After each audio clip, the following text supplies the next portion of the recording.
Fala galera, Professor Júlio, e hoje estou trazendo aqui para vocês o tema misturas gasosas. Frequentemente os gases eles aparecem na forma de misturas e não na forma de gases puros, e hoje vamos falar um pouquinho de como a gente pode trabalhar problemas relacionados a isso. Em especial hoje a gente vai falar sobre pressão parcial. Vamos entender então aqui a pressão parcial, tá? Vou pegar aqui meu apontador. Eu tenho aqui, por exemplo, uma mistura gasosa. Então eu tenho um recipiente que tem três gases diferentes aqui compondo essa mistura. Tá legal? Agora, quando a gente vai calcular a sua pressão, seu volume, sua temperatura, lá quando a gente usa o PV igual a nRT, eu não preciso identificar que tipo de gás. Normalmente a gente usa o número de mols total, porque para um recipiente, né, se eu quiser calcular essa pressão, ele não se importa se é o gás vermelho, se é o gás amarelo ou o gás azul, aqui representação puramente artística, tá? Mas o que eu quero dizer é que ele não se importa de qual tipo de gás está presente dentro do recipiente na hora de determinar a sua pressão. Todos eles exerceriam a mesma pressão. O que é importante no final é a soma total de mols. Então, o número total de mols é a soma dos mols de cada um dos participantes. Mas muitas vezes é interessante a gente entender qual que é a contribuição de cada um dos componentes gasosos.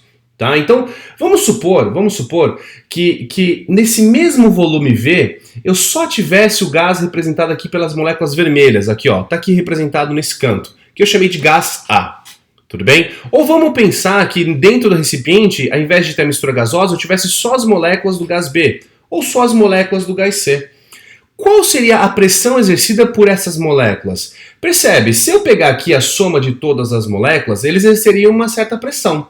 Mas se eu só pegar as moléculas do gás A, por exemplo, essa pressão seria menor. Mas qual seria essa pressão? E mais do que isso, vamos definir um negócio rapidinho.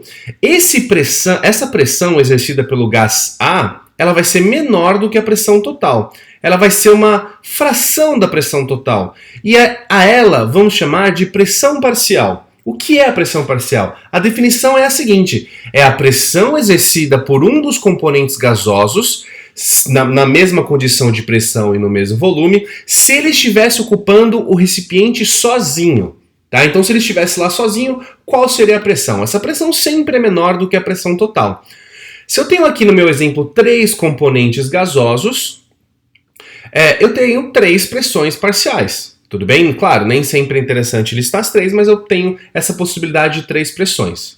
Tá legal? É mais ou menos assim. A pressão total ela é dada pela contribuição das três pressões parciais dessas moléculas, de tal forma que eu já posso colocar assim, ó, que a pressão total é igual à soma das contribuições das pressões parciais, ou seja, é a soma da pressão exercida pelo gás A, é a soma da pressão com a pressão exercida pelo gás B, somada com a pressão exercida pelo gás C.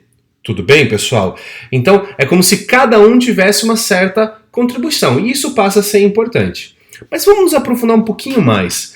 Vamos fazer uma pequena manipulação matemática aqui para chegar a algumas formas que vão ser extremamente importantes para a gente. Então, vou pegar aqui de novo o problema. Eu tenho uma mistura gasosa, só que eu quero analisar agora qual que é a contribuição do gás A para essa pressão gasosa. Então, nessa pressão gasosa, aqui deixa eu mudar o meu apontador. Aqui, caneta.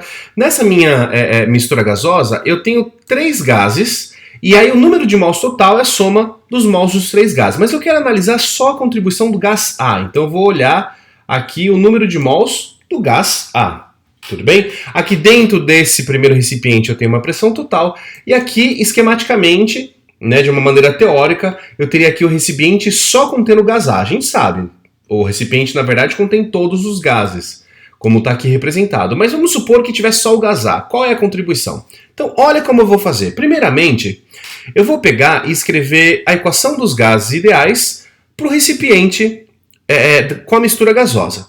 Então, repara que é o mesmo PV igual a nRT, só que com um cuidado. Eu estou achando a pressão total. Se eu estou procurando a pressão total, eu uso o número de mols total, ou seja, a soma de todas as moléculas de todos os componentes gasosos. Agora eu vou fazer essa mesma conta, só que da seguinte maneira. Eu quero calcular a pressão exercida somente pelo componente A. Pela definição, a pressão parcial de A, que eu estou representando aqui por PA, é a pressão exercida se só tivesse a molécula A. Tudo bem? Então eu posso escrever PV igual a nRT, só que para calcular a pressão parcial do gás, ou seja, a contribuição da pressão do gás A, eu posso usar essa mesma fórmula, só que eu vou usar somente o número de mols do gás A, para saber a sua contribuição. Tudo bem? Então eu escrevi aqui PV igual a nRT total, que é da mistura gasosa, e eu escrevi PV igual a nRT só para o gás A, só para saber a sua contribuição. Em seguida, olha o que eu vou fazer. Deixa eu apagar aqui. Cadê as minhas opções? Deixa eu apagar aqui que eu quero fazer agora. Então, sabendo que eu posso escrever dessa maneira, vamos voltar aqui para minha caneta. Sabendo que eu posso fazer dessa maneira, eu vou fazer o seguinte, eu vou dividir um pelo outro. Então eu vou dividir aqui a expressão da pressão parcial pela expressão da pressão total. Por que eu estou fazendo isso? Porque a gente vai achar uma relação. Quando eu faço essa divisão, eu percebo que o volume ele é igual. Eu percebo que RT também são iguais, então a gente pode cortar. Sendo assim, a gente chega a esta expressão que ela é extremamente interessante. Ela está dizendo que a relação entre a contribuição da pressão parcial do gás A em relação à pressão total é igual à relação entre o número de mols de A em relação ao número de mols total. É mais ou menos assim, ó.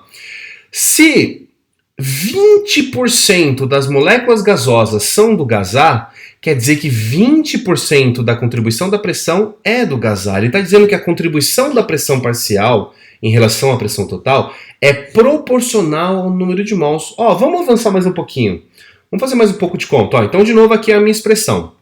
Vou fazer uma nova manipulação e vou chegar nessa expressão extremamente importante, que a pressão parcial de um gás é igual a essa proporcionalidade em número de mols multiplicado pela pressão total. O que é esse número aqui destacado, pessoal? Isso aqui é a porcentagem de moléculas de A em relação às moléculas totais. Essa relação ela é tão especial que a gente vai dar um nome. Essa relação a gente vai chamar de fração molar ou porcentagem molar, que a gente vai representar pela letra X. Então eu estou dizendo que esse X aqui é a porcentagem de moléculas do gás A em relação ao número total de moléculas. É mais ou menos assim, se eu tenho a cada 10 moléculas, eu tenho 2 moléculas do gás A, quer dizer que 20% das moléculas são do gás A. O X ele vai ser igual a 20%. É o que acontece, por exemplo, na nossa atmosfera. A cada 10 moléculas gasosas do ar que a gente respira, 2 são de oxigênio. Quer dizer que a fração molar de oxigênio é de 2 em 10 ou equivalente a 20%. Quer dizer que se equivale a 20%, quer dizer também que a sua contribuição em termos de pressão também é de 20%. Então eu chego na expressão que a pressão parcial de qualquer gás é igual à sua fração molar, ou seja, a sua porcentagem em termos de número de moléculas, multiplicado pela pressão total. Esse resultado é muito importante e a gente vai resumir esses dois resultados aqui. Primeiramente, que a pressão parcial de qualquer gás é igual à sua porcentagem em número de mols multiplicado pela pressão total. Lembrando que a fração molar é a relação do número de mols desse gás pelo número de mols total. E outra coisa importante da gente lembrar também é a chamada lei de Dalton. A lei de Dalton ela diz que a pressão total é a soma das pressões parciais, ou seja, é a soma das contribuições de todos os gases participantes dessa minha mistura. Tudo bem? Então, é aqui que você vai pegar, vai pausar esse vídeo, vai anotar essas duas formulinhas, porque elas vão ser bastante úteis para a gente resolver os exercícios propostos e o próximo exemplo que a gente venha fazer. Tudo bem? Pausou? Anotou? Vamos fazer um último exemplo e encerrar a aula de hoje. Vamos lá. Uma mistura gasosa constituída por 12 gramas de hidrogênio e 32 gramas de metano ocupa um recipiente de 100 litros e exerce uma pressão de 2 atm. Pessoal, a primeira pergunta é: quem que exerce essa pressão de 2 atm? Bom, tanto o hidrogênio quanto o metano. Agora, eles contribuem da mesma maneira? Né? Não contribuem, porque eles não têm a mesma quantidade. Alguém poderia falar assim: eu tenho mais metano do que eu tenho de hidrogênio, eu tenho que tomar um cuidado aqui. Porque eu tenho que olhar a quantidade em mol, e não é a quantidade em grama. Tá? Então todos eles eles estão contidos no mesmo recipiente, essa minha mistura gasosa, só que para saber qual que é a contribuição de cada um nestes dois ATM, eu tenho que verificar a quantidade de mols de cada um. Então lá no nosso item A ele pergunta, qual é a fração molar de cada um dos componentes? Para calcular a fração molar, eu tenho que saber quantos mols num total, né, de mols dentro da minha mistura. Então eu vou fazer assim, ó, para o hidrogênio, o número de mols de hidrogênio é igual a eminho sobre mão, a massa sobre a massa molar, ou seja, eu tenho um total de 6 mols de gás hidrogênio. Vou fazer a mesma coisa aqui para o gás metano, eminho sobre mão, eu tenho um total de 2 mols de gás metano. Tá? Acabei aqui? Não, porque ele quer a fração, ele quer as porcentagens. Primeira coisa que eu tenho que pensar, qual é a quantidade total de mols? Eu tenho um total de 8 mols de moléculas gasosas. Essa é a minha quantidade total de mols. Tudo bem? Agora vamos calcular as frações. Fração do H2 é o número de mols de H2 dividido pela quantidade de mols total. Esse valor é de 0,75, que eu também posso falar 75%.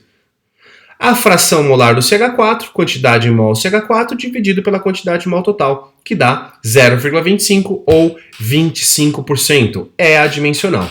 Tá legal? Repara também, pessoal, se eu somar as duas frações molares, é igual a 1. Sempre vai ser igual a 1. Se eu somar todas as frações molares, tem que ser igual a 1. Da mesma maneira que se eu somar 75%, transformando aqui em porcentagem, com 25%, isso tem que ser igual sempre a 100%. Tá legal? Então, resposta 0,75 de H2, 0,25 de CH4. Você também poderia falar 75% de H2 e 25% de CH4. Agora vamos para o item B.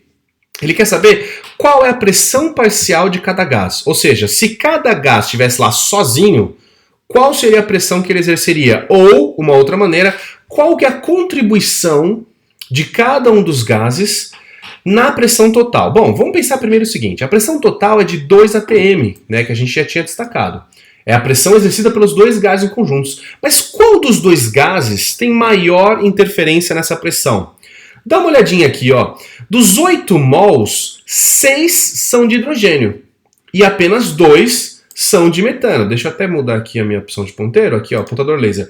6 mols são de hidrogênio e 2 mols são de CH4, ou seja, eu tenho mais moléculas de hidrogênio do que moléculas de CH4. Quer dizer que a contribuição do H2 na pressão total ela vai ser maior. Quanto maior a pressão vai ser, a participação vai ser de 75% e a pressão do metano de 25%. Mas vamos às contas. Ó, pressão parcial do hidrogênio é igual à sua fração molar, ou seja, a sua porcentagem, multiplicado pela pressão total. 0,75 vezes 2, 1,5 atm. Pressão parcial do CH4 é igual à sua fração molar multiplicado pela pressão total, o que dá 0,25 vezes 2, ou meio atm. De novo, repara, se eu somar 1,5 com meio, dá exatamente a pressão total. Tudo bem, pessoal? Então vamos encerrar por aqui. É isso. Vamos fazer exercício para que tudo fique mais claro. Até uma próxima. Falou!